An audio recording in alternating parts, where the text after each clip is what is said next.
Hey, what's up, guys? I am back after my long hiatus. Got busy with life school, but today we're looking at a third-party figure. Here we have the 1/12 scale collectible figure, the PW Toys, which is Pocket World Octopus Man. Now, of course, this is an iteration of Dr. Octopus from Spider-Man No Way Home, and this is the first Raimi Alfred Molina Doc Ock figure since 2007, 2004, whenever the Hasbro last one came out. And I gotta say, I'm pretty excited to get this. If you didn't know, this is a third-party figure, meaning that it's not officially licensed. So it's made illegally, but not really. It's just not licensed at all. Hence the name Octopus Man. They would get sued or something along the lines if they marketed as Dr. Octopus. But anyway, should look at the box. It's kind of basic. I do like this graphic here on top, but on the side, there's nothing there. On the back, you got some warnings. Nothing too crazy there. But other than that, it's okay. It's okay. It's fine. It's basic. It does the job. But anyways, screw the packaging. Let's go ahead and get a look at the figure inside. And here we have Otto Octavius built and installed together out of the packaging. And right away, I have to say, man, this figure has been an experience, man. That's just like the only word that comes to mind. There's so much that I want to say about this figure, and unfortunately this is probably going to turn into a rant instead of a review. It's just the tentacles and some quality issues with this figure. I mean, it being third party, what do you expect? But there's some third party companies that just knock it out of the park. Unfortunately for this one, the tentacles, the installation have just been a nightmare, and we'll get more into that later in the review. But first glance, I mean, the figure looks amazing. You're going to hear me say that this figure is eye candy a lot here, but before we take a look at the figure, we'll get a look at all of the accessories it comes with, because there's a few, and then we'll take We'll take a deeper look into all that. So let's just go ahead and get into this. Let's get into the accessories. Doc Ock here comes with 3 sets of hands. There are some relaxed hands that come on the figure. There are some splayed out hands, fisted hands, and then one gripping hand to hold his glasses that he also comes with. And yeah, I would say all of these are like sculpted generally like pretty well. I don't have any complaints. Unfortunately though, the glasses, they just rest on the face, and mine fell on the floor and I couldn't find it until I stepped on it. So I ended up breaking mine.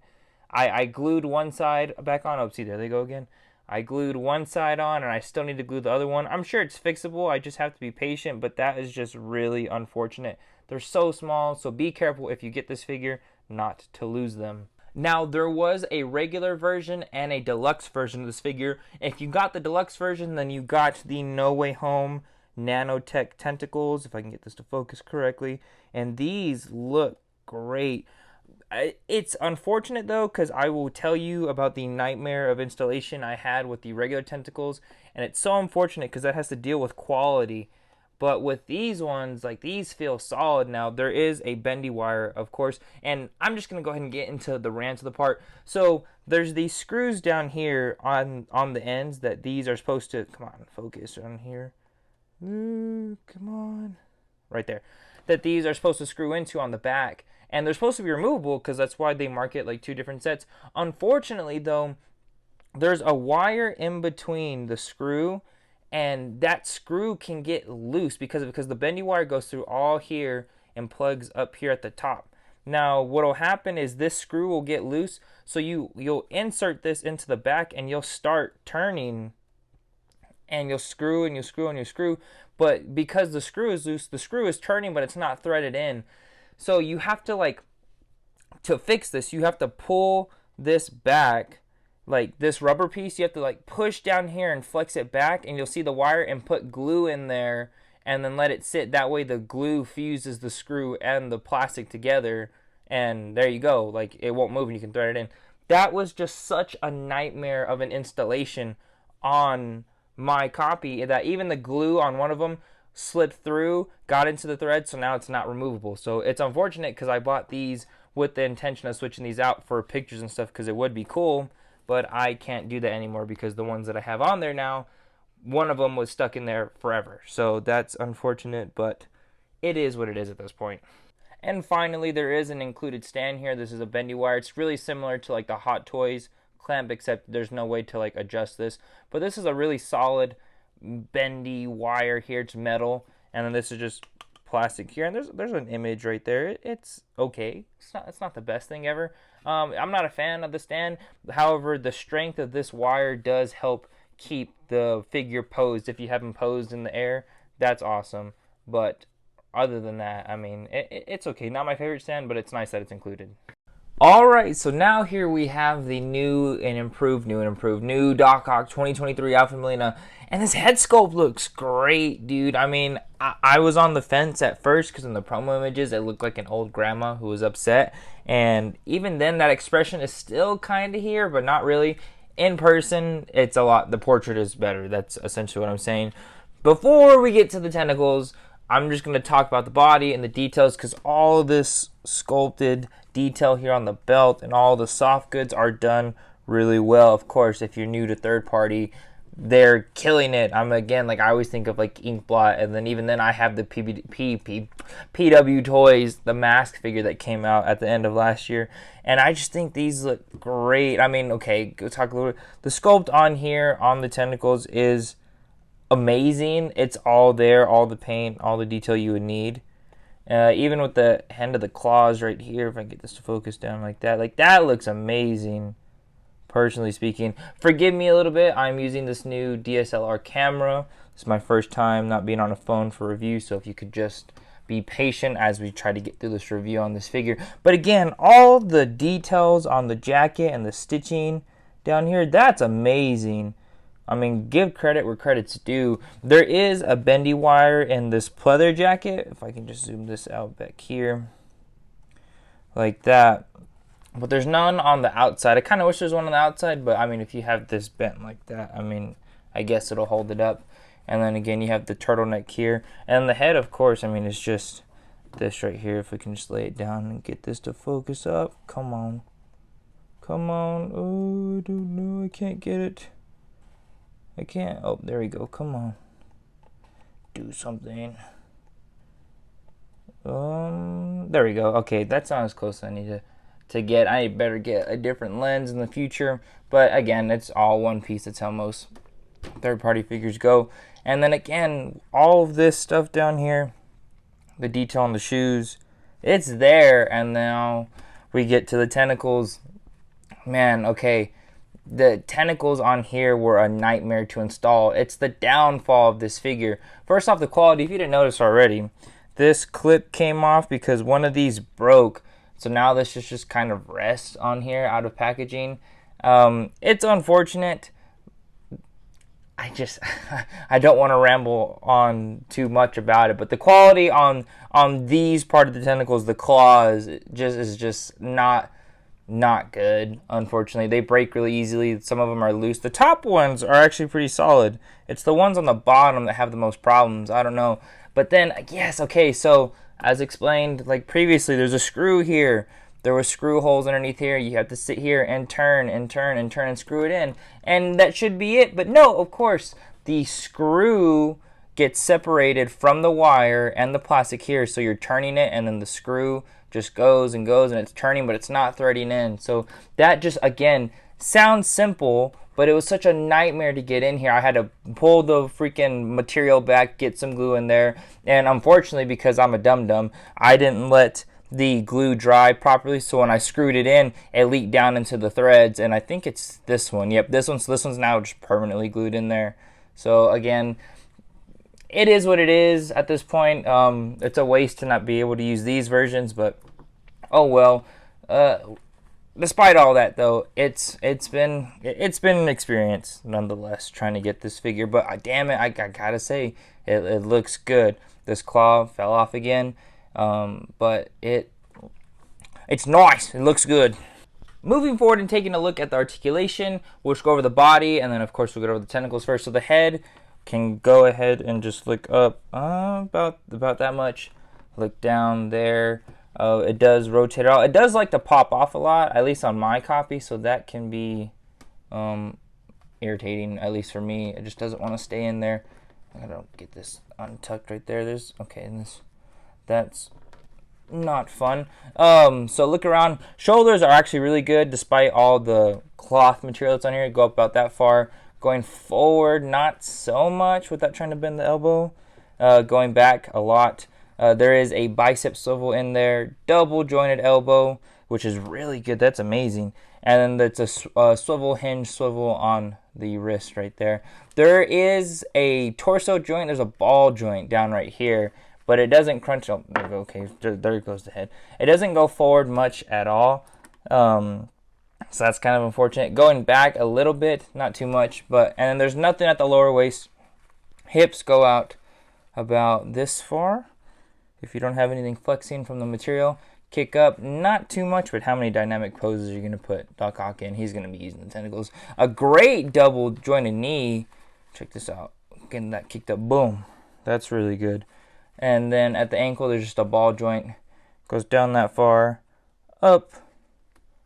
Ankle pivot, which is actually pretty nice. And then swivel there. So, of course, the bendy wire on the tentacles is from the base all the way down to here. And at first they are really stiff, but once you play with them some more, they loosen up a little bit, so it's not too much. There is like a fake swivel. Actually, no, this one right here is the one that's glued in, but you still get that like rotation right there. These other ones do kind of. This one at least is rotating here at the base because it's not screwed in. It's not super tight on the thread. This one is screwed in, so you can see it's like that material is just flexing right there, and it does want to just bounce back down, so that's okay. And then with the claws, the top ones, there's no rotation because this is just a peg in right here, and then this is plugged into that, and I'll show you that when we get to the bottom. So no like swivel rotation, but again, you do have that flex right there. And then there's hinge joint, hinge joint, hinge joints, 3 hinge joints in all of these tentacles. So that is that even focused for y'all? I'm sorry. I do apologize. Okay. So it's there. And then again down here, it's the same thing, except there's like a fake swivel down here because you can see, hopefully I don't break this. This just pops off. Yeah. Down like that. So again, if I wanted to, I could just glue it down, but it doesn't come off enough to annoy me. But there's your articulation segment with this big old hunk of plastic. And first off, for some size comparisons, here is the SH Figure Arts No Way Home Friendly Neighborhood Spider-Man and the Toy Biz Marvel Legends, one of the Toy Biz Tobey Maguire figures. And I think the height between Figure Arts Toby and this Doc Ock is actually really well. Alfred Molina is like 6 feet, I believe, and Toby is 5'7", 5'8". So I think those work really well. I mean, again, of course, if you wanted to fudge this in with the Toy Biz Marvel Legend, I'm sure you could do that as well. Height's not as accurate as I would want it to be, but then again, I think the SH Figure Arts one does the job pretty well. And next here is the SHF No Way Home Integrated Suit and Iron Spider, and I think, again, the height between these works really well. Like the previous figure, Toby, Tom Holland and Tobey Maguire, they're about the same height. So again, I think these work really well for your Iron Spider versus Doc Ock on the bridge scene, and then obviously integrated suit by the end of the movie. Again, I think these work really well. This third party figure is not too tall, and I think the height matches well with the actors in real life. Next, we have the Marvel Select The Amazing Spider-Man Lizard and the Toy Biz Superposable Green Goblin. And again, for all 3 of these figures, I don't know if Hasbro is going to give us versions, No Way Home versions of these figures. I would love to, because that comparison would be fun. I would just like to have updated figures of all 3 of these for a Marvel Legends display. If we never get them, that'll be very unfortunate. But again, I think the height, again, works well between all 3 of these figures. Lizard is severely outdated but looks great. Goblin is severely outdated but looks great as well. Either way, I hope Hasbro gives us some new versions of these characters. We know we have SHF coming, not of this look for Goblin, but again, it would be nice to know that that's on the way. And just for fun, here is the Marvel Legends Mysterio from Far From Home and the Marvel Legends Vulture from the Deluxe Homecoming Target exclusive set. And yeah, here's just my Ferocious 5 or whatever, my Sinister 5 for the live-action Spider-Verse live-action Spider-Man movies. Of course, in No Way Home, it was Sandman and Electro, which hopefully we get updated versions of those characters too. I mean, if I had Electro, the TASM 2 Marvel Legend Electro, I'd have that right here, and that would be my live-action Sinister 6 for the figures we have right now. But again, it would be so cool to get official versions of all these. There is a third-party figure coming out for Vulture and Electro from The Amazing Spider-Man 2, though, so I will put those on pre-order and get those and hopefully have them within the next year, because that'll be so sick for a display. Either way, I think these all look good as well, too, if you wanted to create your live-action Sinister 6 display. Looks like we got some competition. like that line a lot. Finally, here is the Mafex Mafex Endgame Iron Spider repaint from Medicom, and I think this is the best Iron Spider in 6-inch form that we could get, and I think it looks great posed up here with Doc Ock. Getting some fun action shots and some photography would be cool with these two, because I think the height and everything looks really good. And if you can notice right there, I did get the glasses fixed on Doc Ock. I just glued those legs, arms, whatever, the glasses, the frame, glued that back together, so now it's just sitting there on his face. I personally think it looks goofy, but if you want that look, you have that option. Just be careful not to lose them and break them like I did, because it was not fun gluing that back, and I had a mini heart attack. But either way, these look really good as well, like that. Hope you enjoy some shots at the end, but yeah, it's pretty cool. And there we go, guys. That is the review on the PW Toys Octopus Man, aka Dr. Octopus. And man, I really wish I could say that this was like the best Doc Ock experience, the best action figure experience I've ever had, but I would be lying if I did. It's hard for me to recommend this to anybody, and just the sense that those tentacles, which is the fun factor of the figure, the fun factor of the character, is such a nightmare. But man, it looks so good. Like, this looks great. Just unfortunately, like at the bottom, if you can see, I had another break on one of those claws down there. It's fixable, I hope. I mean, I gotta work some magic on that and getting those attached back on, but man, it has not been a pleasant experience with that, and I'm really disappointed in that. But the body itself and the Alpha Molina head sculpt and everything looks really good. The soft goods are really good. Articulation for the arms and legs and what you need for a Doc Ock is fantastic. It's what you would need. I don't need anything more. It's just the quality was hard. If you're a super Raimi fan, I would recommend this, because it looks good. Sitting there, vanilla posed up with the tentacles, glasses, and all. It looks great. Seeing it next to Spider-Man and fighting a Tobey Maguire figure, like, it just takes me back to my childhood, personally, growing up with the Sam Raimi Spider-Man movies, and just those movies being my introduction to Spider-Man and just the superhero genre as a whole. Like, I love having this for call it nostalgia bait, whatever, because the figure itself could be put together and better in some aspects, but it's still great. It's still fun to have. If you're a super fan, I recommend trying to get it. If you're especially an adult collector, for young collectors, I could see this being a hassle for them. Not that I should limit that, but I'm just keeping that in mind, because it's been a nightmare. I got my copy from Toys Metaverse. I know 5K Toys had on pre-order for a while. I'm not sure if either one of those sites has it in stock at the moment. You might want to try your luck on eBay or any other second-party sellers. But with that, man, I'm going to give this figure probably a solid 6 out of 10. I was thinking 5.5, but probably like 6 out of 10. Again, it looks great, looks fun, but those tentacles just ruin the fun factor. And I personally love to pose my figures. I love to pose them and change the displays and articulate them. That's why I don't like statues, none of that. I want to pose my figures and play with them. I can't do that with this figure. And again, that's just my experience. You could have a totally different one in a much more positive light, but my experience, there's a lot of negative. So with that, thanks for watching the review. If you like the review, please leave a comment and subscribe, and just tell me what you think of the figure down below from this review, if you've seen others, or if you have it already. If you have the figure, did you have any negative experiences like I did, any negative breaks? Let me know. With that, if you can, go ahead and drop a follow on my TikTok, Boondocks01, trying to hit 200,000 subscribers, 200,000 followers this summer, hopefully with the next coming weeks. And if you can, drop a subscribe, hit the subscribe button, drop a subscribe. I'm just all over my words today. Subscribe to the YouTube channel down below, and you can follow me on Instagram at Boondocks01. And if you want to just go ahead and get to my personal life, follow me along with that. That's not action figures. There's, of course, Daniel_Boon01 for that. Okay, with that, tentacles, booty, figure looks great. Thanks for watching. I hope you all enjoyed. Please bear with me as I get used to shooting on a camera that's not my phone and getting a setup, etc. All that stuff. There's a lot of figures coming out this summer. Got a lot on the way. Got some reviews coming up hopefully soon. I'm really excited to get those shot and out for y'all. But anyways, thanks again. Peace.